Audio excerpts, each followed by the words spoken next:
An exciting moment of South Doyle head coach Larry Headrick's life came at the same time as one of the worst for his family. As both unfolded, so did a lesson in vulnerability to his team.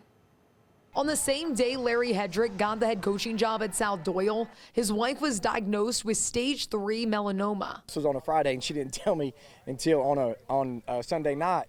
But, she just didn't want to, ruin that excitement for me. Of course, I knew deep down, and I knew the back of my mind that, there was an issue. As a family, they decided they wanted to be open about what they were going through. Everybody needs people.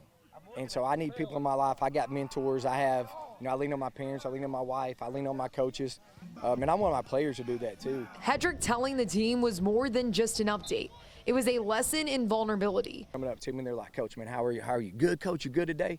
Yeah, I'm good. How are you? And just I think the relationship that it helped us build because we were vulnerable to each other played a big part in that, because we were asking each other, hey, how are you? Just not, how did football go? That vulnerability continued to help bring South Doyle together as a football team, while also showing Larry that he could lean on the South Knoxville community. We have a fantastic color team mom, but she came to me and she was like, she called me, she said, Coach, I have something for you.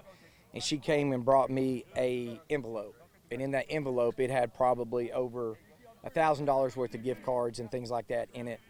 And that really touched my heart, because it was like, hey, these are people don't have to do that. Despite Headrick and his family being in such a tough place, there was no better place to be than South Doyle. For me, it was really like, hey, they are embracing me in their community, not just in their school, but embracing me and my family in the community.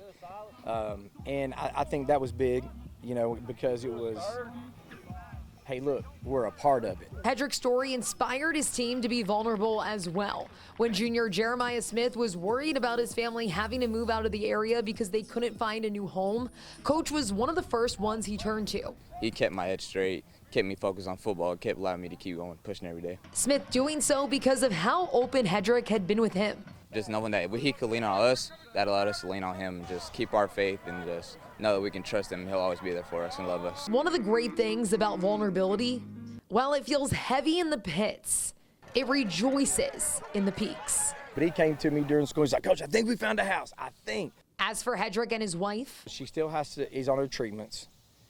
She's in a really good place. She's had 3 really good PET scans back to back. So now it's just kind of like, continue doing what we're doing.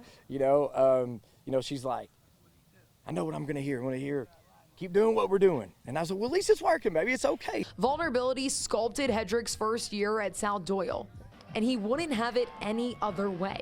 Men sometimes have to be vulnerable. Emotion is okay. Headrick doesn't just preach it, he lives it. And South Doyle came out, got a win. First game of the season this year. So big start to the season for them. Wow, that just brought such a smile to my face, and you can just tell he's such an amazing leader. Yeah, wish them all the best. Yeah, definitely. Hey.